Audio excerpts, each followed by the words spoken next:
Hello friends, তোমাদের সকলকে আমাদের চ্যানেলে আরেকবার স্বাগত। ফুড এসআইআর স্পেশাল রিভিশন ক্লাসে তোমাদের সকলকে আরেকবার স্বাগত।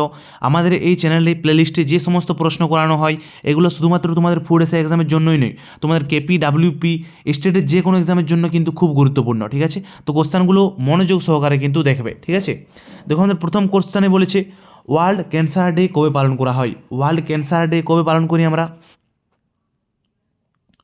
সঠিক উত্তর হবে দেখো আমাদের 4 ফেব্রুয়ারি।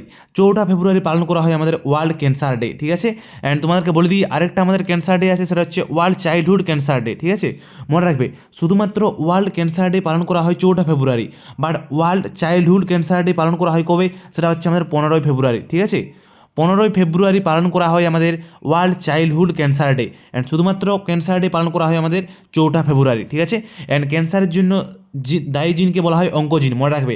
অ্যান্ড ক্যান্সারের জন্য কিন্তু আমাদের কেমোথেরাপি, রেডিওথেরাপি চিকিৎসা করা হয় আমাদের ক্যান্সারের জন্য। তোমাদের এক্সামে পড়ে যে কেমোথেরাপি চিকিৎসা, রেডিওথেরাপি চিকিৎসা কোন রোগের জন্য করা হয়, তো এগুলো আমাদের ক্যান্সার রোগের জন্য করা হয়।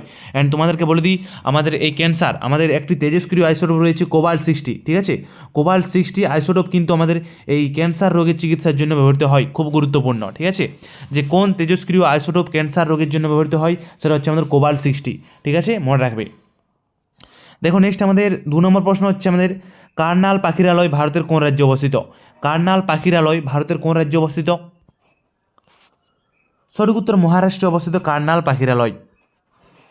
3 নম্বর প্রশ্ন হচ্ছে আমাদের সুখানা হ্রদ কোন রাজ্যে অবস্থিত? সুখানা হ্রদ কোন রাজ্যে অবস্থিত? চণ্ডীগড়ে অবস্থিত সুখানা হ্রদ। দেখো নেক্সট আমাদের 4 নম্বর প্রশ্ন হচ্ছে আমাদের বিশ্ব যক্ষ্মা দিবস কবে পালন করা হয়? বিশ্ব যক্ষ্মা দিবস কবে পালন করি? 12 ফেব্রুয়ারি, 24 মার্চ, 10 এপ্রিল না 30 মে? সঠিক উত্তর হবে আমাদের 24 মার্চ। 24 মার্চ আমরা পালন করি বিশ্ব যক্ষ্মা দিবস। ঠিক আছে, নেক্সট দেখো আমাদের 5 নম্বর প্রশ্ন হচ্ছে ব্রিজি মহাজনপদের রাজধানী কোথায় ছিল? ব্রিজি মহাজনপদের রাজধানী কোথায় ছিল? সঠিক উত্তর অপশন বি, বৈশালীতে ব্রিজি মহাজনপদের রাজধানী ছিল। নেক্সট আমাদের দেখো 6 নম্বর প্রশ্ন এম চিন্নাস্বামী স্টেডিয়াম কোথায় রয়েছে? এম চিন্নাস্বামী স্টেডিয়াম এটা কোথায় রয়েছে? সঠিক উত্তর কর্ণাটকে রয়েছে আমাদের এম চিন্নাস্বামী স্টেডিয়াম। ঠিক আছে, মনে রাখবে। 7 নম্বর প্রশ্ন নববিধান ব্রাহ্ম সমাজ কে প্রতিষ্ঠা করেন? নববিধান ব্রাহ্ম সমাজ কে প্রতিষ্ঠা করেন? জ্যোতিরাও ফুলে, স্বামী দয়ানন্দ সরস্বতী, না আছে আমাদের দেবেন্দ্রনাথ ঠাকুর, না কেশবচন্দ্র সেন? সঠিক উত্তর হবে নববিধান ব্রাহ্ম সমাজ প্রতিষ্ঠা করেন আমাদের কেশবচন্দ্র সেন। ঠিক আছে, মনে রাখবে কেশবচন্দ্র সেন নববিধান ব্রাহ্ম সমাজ প্রতিষ্ঠা করেন। ঠিক আছে, কত সালে? সেটা হচ্ছে আমাদের 1880 সালে। 1880 সালে কেশবচন্দ্র সেন নববিধান ব্রাহ্ম সমাজ প্রতিষ্ঠা করেন। ঠিক আছে, এছাড়াও তিনি 1866 সালে, মনে রাখবে, যে ভারতীয় ব্রাহ্ম সমাজ প্রতিষ্ঠা করেন। ঠিক আছে, তো ভারতীয় ব্রাহ্ম সমাজ প্রতিষ্ঠা করেন তিনি 1866 সালে, অ্যান্ড 1880 সালে তিনি কেশবচন্দ্র সেন নববিধান ব্রাহ্ম সমাজ প্রতিষ্ঠা করেন। অ্যান্ড তোমাদেরকে বলে দিই কেশবচন্দ্র সেন এর নিকনেম কি হচ্ছে বা এর উপাধি হচ্ছে ব্রহ্মানন্দ। ঠিক আছে, ব্রহ্মানন্দ হচ্ছে আমাদের এই কেশবচন্দ্র সেন এর উপাধি। ঠিক আছে, মনে রাখবে। ডন সোসাইটি কবে প্রতিষ্ঠিত হয়? ডন সোসাইটি কবে প্রতিষ্ঠিত হয়? সঠিক উত্তর 1902 সালে ডন সোসাইটি প্রতিষ্ঠিত হয়। ডন সোসাইটি কে প্রতিষ্ঠা করেন? তিনি হচ্ছেন সতীশচন্দ্র মুখোপাধ্যায়। সতীশচন্দ্র মুখোপাধ্যায় ডন সোসাইটি প্রতিষ্ঠা করেন, মনে রাখবে। নেক্সট 5 নম্বর প্রশ্ন হচ্ছে গ্রিন পার্ক স্টেডিয়াম ভারতের কোথায় অবস্থিত? গ্রিন পার্ক স্টেডিয়াম ভারতের কোথায় অবস্থিত? সঠিক উত্তর অপশন এ, কানপুরে অবস্থিত গ্রিন পার্ক স্টেডিয়াম। 10 নম্বর প্রশ্ন হচ্ছে আমাদের বারকানা জলপ্রপাত ভারতের কোন রাজ্যে অবস্থিত? বারকানা জলপ্রপাত ভারতের কোন রাজ্যে অবস্থিত? সঠিক উত্তর হবে এটা কি? সেটা হচ্ছে আমাদের মধ্যপ্রদেশ। মধ্যপ্রদেশ অবস্থিত আমাদের বারকানা জলপ্রপাত। ঠিক আছে, গুরুত্বপূর্ণ, মনে রাখবে। দেখো নেক্সট আমাদের 11 নম্বর প্রশ্ন কি রয়েছে? 11 নম্বর প্রশ্ন রয়েছে কোয়না বাঁধ ভারতের কোন রাজ্যে অবস্থিত? এটা আমরা আগেও করেছি, কোয়না বাঁধ ভারতের কোন রাজ্যে অবস্থিত? সঠিক উত্তর দেখো আমাদের মহারাষ্ট্র অবস্থিত কোয়না বাঁধ। নেক্সট আমাদের 12 নম্বর প্রশ্ন হচ্ছে ওয়ার্ল্ড পপুলেশন ডে কবে পালন করা হয়? ওয়ার্ল্ড পপুলেশন ডে খুব গুরুত্বপূর্ণ, কবে পালন করা হয়? 11 জুলাই পালন করা হয় ওয়ার্ল্ড পপুলেশন ডে। 13 নম্বর প্রশ্ন হচ্ছে পণ্ডিত রবিশঙ্কর কোন বাদ্যযন্ত্রের সাথে যুক্ত? পণ্ডিত রবিশঙ্কর খুব গুরুত্বপূর্ণ, ভেরি ভেরি ভেরি ইম্পর্ট্যান্ট। তো তিনি কোন বাদ্যযন্ত্রের সাথে যুক্ত? পণ্ডিত রবিশঙ্কর একজন লেজেন্ডারি সেতার বাদক ছিলেন, ঠিক আছে, মনে রাখবে। অ্যান্ড তোমাকে বলে দিই যে পণ্ডিত রবিশঙ্কর কিন্তু আমাদের সবচেয়ে বেশি গ্রামী পুরস্কার পেয়েছেন। লাইফ টাইম গ্রামী পুরস্কার ছাড়াও তিনি কিন্তু 5টি গ্রামী পুরস্কার পেয়েছেন, ঠিক আছে। অ্যান্ড তারপরে কিন্তু জুবিন মেহতাও কিন্তু 5টি গ্রামী পুরস্কার পেয়েছেন। অ্যান্ড মনে রাখবে এআর রহমান আমাদের 2টি গ্রামী পুরস্কার পেয়েছেন, ঠিক আছে। অ্যান্ড তোমাদেরকে বলে দিই পণ্ডিত রবিশঙ্কর আমাদের 1999 সালে কিন্তু আমাদের ভারতরত্ন পান, ঠিক আছে। অ্যান্ড এছাড়া 1999 সালে আর কে ভারতরত্ন পান, তারা হচ্ছে অমর্ত্য সেন, ঠিক আছে, অমর্ত্য সেন 1998 সালে আমাদের কি পেয়েছিলেন, নোবেল প্রাইজ পেয়েছিলেন অর্থনীতিতে, এবং তিনি 1999 সালে কিন্তু আমাদের ভারতরত্ন পেয়েছিলেন, ঠিক আছে। অ্যান্ড মনে রাখবে অ্যান্ড 1999 সালে তিনি ছাড়াও আমাদের জেপি নারায়ণ কিন্তু আমাদের ভারতরত্ন পেয়েছিলেন, জেপি নারায়ণ, ঠিক আছে। এছাড়াও আমাদের গোপীনাথ বরদৌলি, ঠিক আছে, গোপীনাথ বরদৌলি তোমরা একে সবাই চিনো যে গোপীনাথ বরদৌলি হচ্ছে আমাদের লোকপ্রিয় গোপীনাথ বরদৌলিও কিন্তু আমাদের 1999 সালে আমাদের ভারতরত্ন পান। অ্যান্ড গোপীনাথ বরদৌলি হচ্ছে আমাদের লোকপ্রিয় নামে পরিচিত। অ্যান্ড তিনি কিন্তু আসামের প্রথম কিন্তু মুখ্যমন্ত্রী ছিলেন, ঠিক আছে, মনে রাখবে, খুব গুরুত্বপূর্ণ। 14 নম্বর প্রশ্ন হচ্ছে মুন্তাখাব উল লুবাব গ্রন্থটির রচয়িতা কে? মুন্তাখাব উল লুবাব গ্রন্থটির রচয়িতা কে? তিনি হচ্ছেন কাফিখা লিখেছেন মুন্তাখাব উল লুবাব। হর্ষবর্ধনের রাজত্বকালে কোন পরিব্রাজক ভারতে আসেন? হর্ষবর্ধনের রাজত্বকালে কোন পরিব্রাজক ভারতে আসেন? Very very very very very important, তিনি হচ্ছেন হিউয়েনসাং। হর্ষবর্ধনের সময় হিউয়েনসাং ভারতে আসে। অ্যান্ড তোমাদেরকে বলে দিই হর্ষবর্ধন কিন্তু পৈষ্যবতী রাজবংশের রাজা ছিলেন। অ্যান্ড তার রাজধানী ছিল কিন্তু কনৌজ, যেটা বর্তমানে উত্তরপ্রদেশে অবস্থিত, ঠিক আছে। অ্যান্ড তিনি 606 থেকে 647 এডি পর্যন্ত কিন্তু তিনি রাজ করেন, ঠিক আছে, মনে রাখবে। অ্যান্ড তোমাদেরকে বলে দিই যে আমাদের এই হর্ষবর্ধনের উপাধি ছিল শিলাদিত্য ছিল সকলোত্তর পথনাথ, এ সমস্তই কিন্তু আমাদের হর্ষবর্ধনের উপাধি ছিল। হর্ষবর্ধনের আমাদের পিতার নাম ছিল প্রভাকর বর্ধন, ঠিক আছে, এটা মনে করবে। অ্যান্ড হর্ষবর্ধনের সভাকবি ছিল বাণভট্ট। তিনি কিন্তু কি লেখেন, হর্ষচরিত রচনা করেন, যেটা আমাদের হর্ষবর্ধনের সম্পর্কে আমরা জানতে পারি হর্ষচরিত থেকে, যেটা বাণভট্ট রচনা করেন, ঠিক আছে।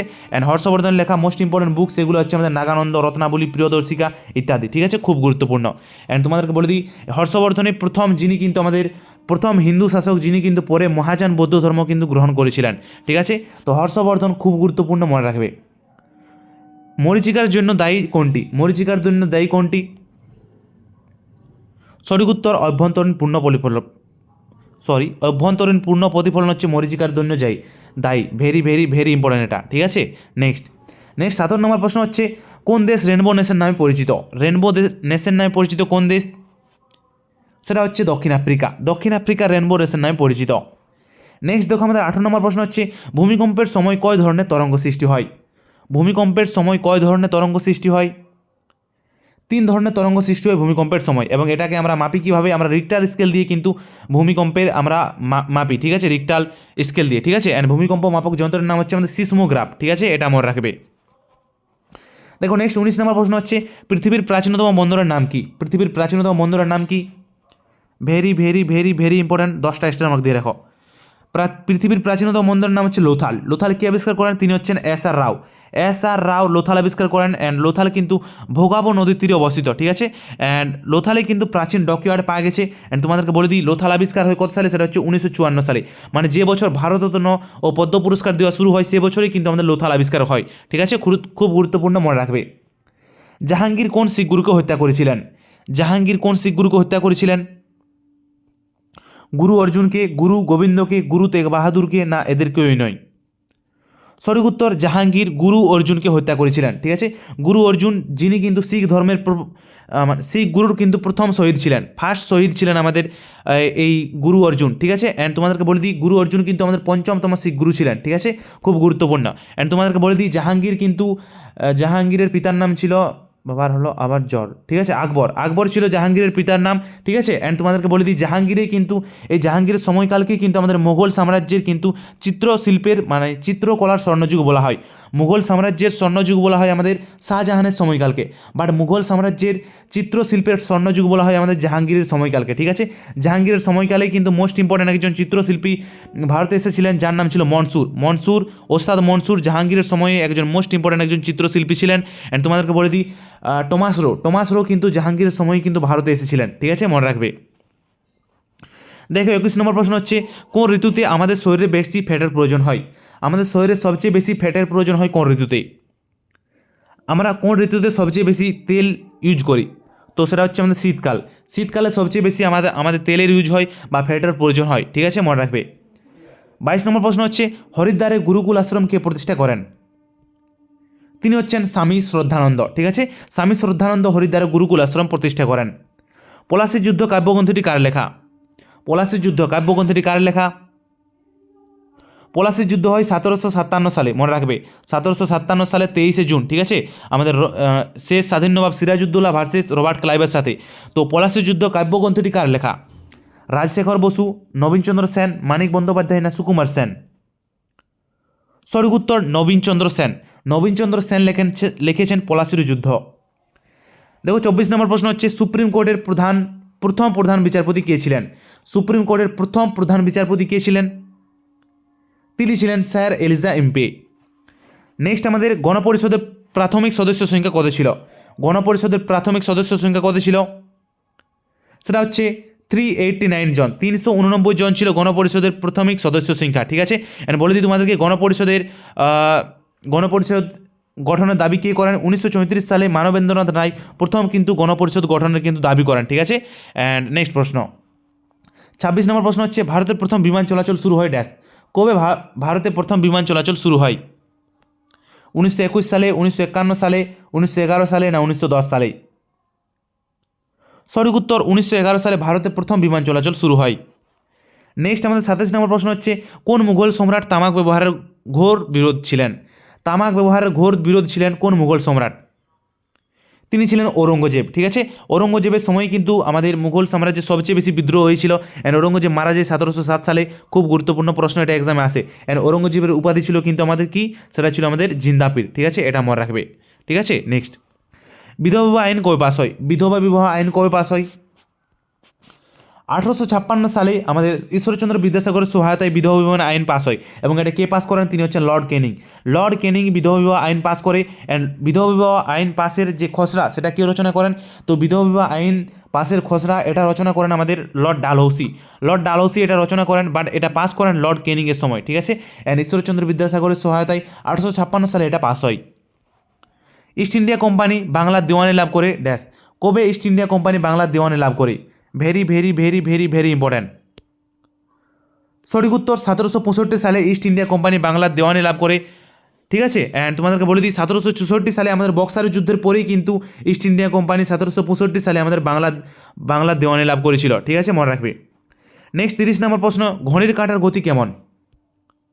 সঠিক উত্তর ঘড়ির কাঁটার গতি হচ্ছে আমাদের ঘূর্ণন গতি। 1820-এর দশকে ইয়ং বেঙ্গল আন্দোলন নেতা কে ছিলেন? ইয়ং বেঙ্গল বা নব্যবঙ্গ আন্দোলনের নেতা ছিলেন কে?